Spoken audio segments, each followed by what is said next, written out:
নমস্কার, নতুন একটি ভিডিওতে আপনাদের সবাইকে স্বাগত। আজকে আমি তৈরি করে দেখাবো হাকুবা কুর্তি। এর জন্য আমার 2 মিটার 15 সেন্টিমিটার ছিট লেগেছে। লম্বা আছে আমার 38 ইঞ্চি, 2 ইঞ্চি এক্সট্রা নিয়ে মোট 40 ইঞ্চি লম্বার দিকে দাগ দিয়ে নিচ্ছি।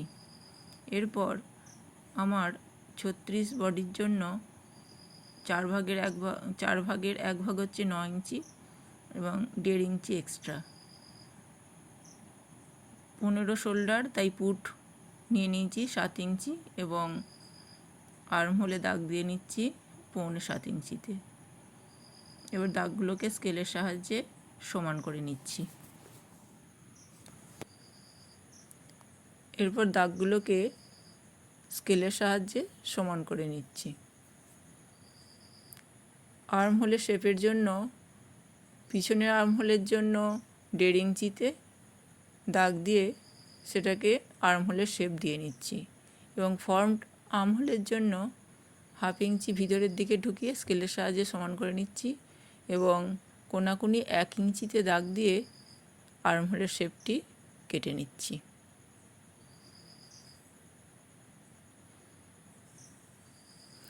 এরপর সামনের গলা কাটিংয়ের জন্য আমি লম্বা নিচ্ছি 6.5 ইঞ্চি এবং পিছনের গলার জন্য নিচ্ছি 7.5 ইঞ্চি। এই আমার যে কাস্টমারটি আমার এই কুর্তিটি করতে দিয়েছে তার মাপ অনুযায়ী আমি এটা করছি, আপনারা আপনাদের পছন্দ মতন নেবেন। সামনের গলার জন্য আমি নিয়েছি, যেহেতু এটা ব্যাক নেকটা একটু বড়, তাই জন্য 2.5 ইঞ্চি। এবার দাগ দিয়ে দাগটিকে সমান করে নিচ্ছি। সামনের গলা এবং পিছনের গলায় দুটোই দাগ দিয়ে নিলাম। কাস্টমারের মত অনুযায়ী দুটোই সামনে পিছনে গোল গলা হবে। এরপর কোমরের মাপ নিয়ে নিচ্ছি, 15 ইঞ্চিতে দাগ দিয়ে নিচ্ছি এবং হিপ সাইডে নিয়ে নিচ্ছি 21 ইঞ্চি। দাগগুলোকে সোজা করে নিচ্ছি। সোজা করে নেবার পর কোমরের মাপের 4 ভাগের 1 ভাগ নিয়ে তাতে 1.5 ইঞ্চি এক্সট্রা করে দাগটা দিয়ে নিচ্ছি। হিপের ক্ষেত্রেও তাই, 4 ভাগের 1 ভাগ করে 1.5 ইঞ্চি এক্সট্রা নিয়ে দাগটা দিয়ে নিয়ে বাকি লেন্থটা আমরা সোজা করে যতটা লেন্থ বাকি ছিল সেইটা সমান করে দাগ দিয়ে নিচ্ছি এবং নিচের সাইডে থেকে 1 ইঞ্চি ওপরে উঠিয়ে তেড়চাভাবে দাগটা দিয়ে নিচ্ছি যাতে কোণগুলো ঝুলে না থাকে। এরপর যে দাগগুলো দিয়েছি সেই দাগগুলো স্কেলের সাহায্যে মিলিয়ে নিচ্ছি। নেবার পর প্রথমে ব্যাক পার্টটা কেটে নিয়েছি ব্যাক পার্টের মাপ অনুযায়ী। শোল্ডারে 1/2 ইঞ্চি নামাতে হবে, সেটা প্রথমে দাগ দিতে ভুলে গেছিলাম, তাই জন্য এখন দাগটা দিয়ে কেটে নিচ্ছি। এরপর হাতা কাটিং করার জন্য 4 ভাঁজ করে রেখেছি। চওড়া নিয়েছি আমি 9.5 ইঞ্চি এবং লম্বার দিকে রেখেছি 14 ইঞ্চি। এরপর ওপরের সাইড থেকে 3 ইঞ্চিতে দাগ দিয়ে আমি হাতার শেপটি দিয়ে নেব। নিচে আমার 5.5 ইঞ্চি, তার সঙ্গে 2 ইঞ্চি এক্সট্রা করে 7.5 ইঞ্চিতে দাগ দিয়ে দাগটি বরাবর কেটে নেব। এরপর যেহেতু এটা জাল জাল মতন ছিটটা, তাই অস্ত্র দেওয়ার জন্য অস্ত্রটার মাপ করে কেটে নিয়েছি।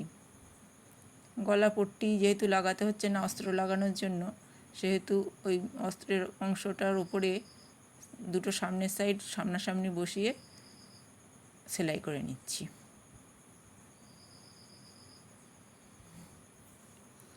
এই সেলাইটি দেবার পর অস্ত্রর অংশটা কেটে নিচ্ছি। কেটে নেওয়ার পর আমার উল্টানোর সুবিধার জন্য বা শেপটা সুন্দর হওয়ার জন্য ছোট ছোট করে কাট লাগিয়ে নিচ্ছি।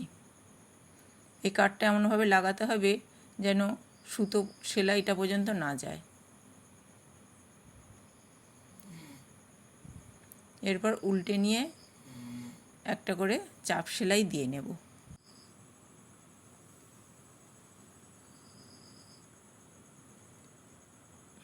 চাপ সেলাইটি পরিষ্কারভাবে দিয়ে নিতে হবে, যেন পিছনের দিকে কোনো ছিট কুঁচকে না থাকে।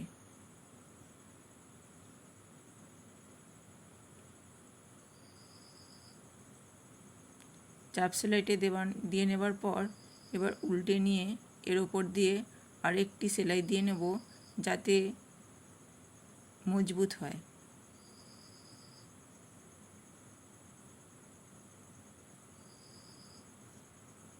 সুন্দরভাবে ঘুরিয়ে ঘুরিয়ে এটাকে সেলাইটা কমপ্লিট করতে হবে।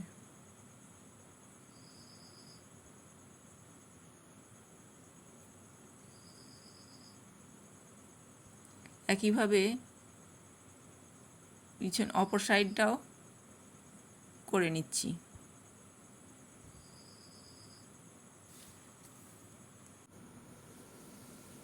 এরপর কাঁধটা সামনের সাইড এবং পিছনের সাইড জুড়ে নিতে হবে। তার আগে অস্ত্রটা যাতে সঠিকভাবে বসে থাকে, তার জন্য মেন ফেব্রিকের সঙ্গে অস্ত্র ফেব্রিকটা সেলাই করে নিচ্ছি।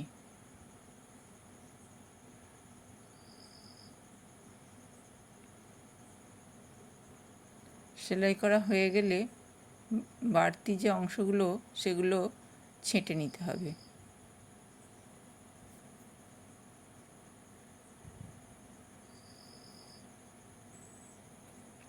একইভাবে অপর দিকটাও সেলাইটা দিয়ে নিচ্ছি।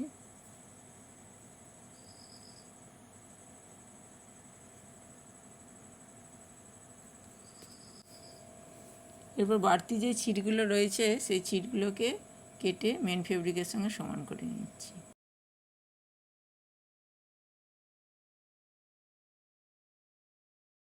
এরপর বাড়তি যে ছিটগুলো রয়েছে সেই ছিটগুলোকে কেটে মেন ফেব্রিকের সঙ্গে সমান করে নিচ্ছি। এরপর হাতার যে ফেব্রিকটা কাটা ছিল সেটাকে প্রথমে একটা ফোল্ড দিয়ে তারপর আর একটা ফোল্ড দিয়ে সেলাই করে নিচ্ছি ধারের অংশটা।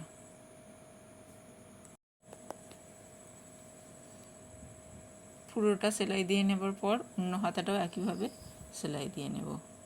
এরপর সামনের সাইড এবং পিছনের সাইড পরস্পর সোজা সাইডটা সামনাসামনি রেখে কাঁধগুলোকে জুড়ে নিচ্ছি।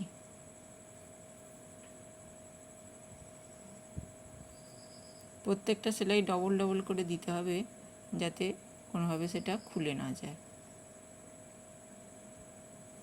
এরপর কাঁধের মাঝের যে সেলাইটা তার সাথে হাতের যেটা কাটিং করা ছিল সেটাতে মাঝের অংশটা বসিয়ে সেলাইটা দিয়ে নিচ্ছি হাতাটা জোড়ানোর জন্য। হাতা জোড়ানোর সময় সামনের অংশ এবং পিছনের অংশ খেয়াল করে জোড়াতে হবে, যেন সামনের পিছনে উল্টো পাল্টা না হয়ে যায়, তাহলে কিন্তু হাতায় ভাঁজ থেকে যাবে। এরপর হাতার মাপ অনুযায়ী দাগ দিয়ে নিয়ে গোটা সেলাইটা হাত থেকে কোমর পর্যন্ত দিয়ে নেব।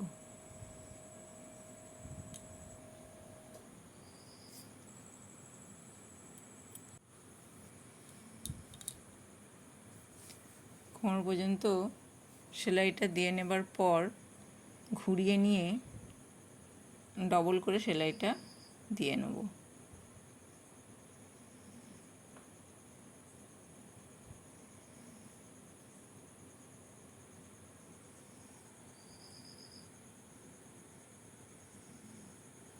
দ্বিতীয়বার যে সেলাইটা দিচ্ছি তাতে প্রথম সেলাইটার একদম সাইড দিয়ে দিতে হবে।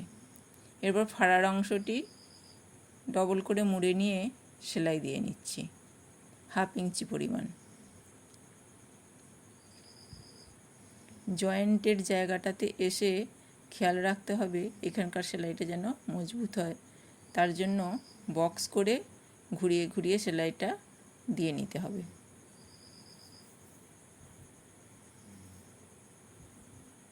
একটু ভালো করে লক্ষ্য করলেই দেখতে পাবেন যে বক্সটা কীভাবে দিয়ে নিচ্ছি।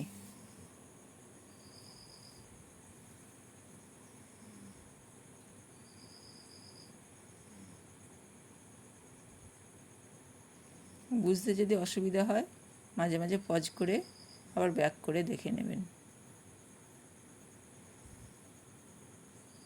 ফাড়ার অপর অংশটাও এরপর একইভাবে 1/2 ইঞ্চি করে ডবল সেলাই দিয়ে করে নিলাম এবং নিচের অংশটিও সেলাই করে নিলাম। এইভাবে আমার কুর্তি কমপ্লিট হলো।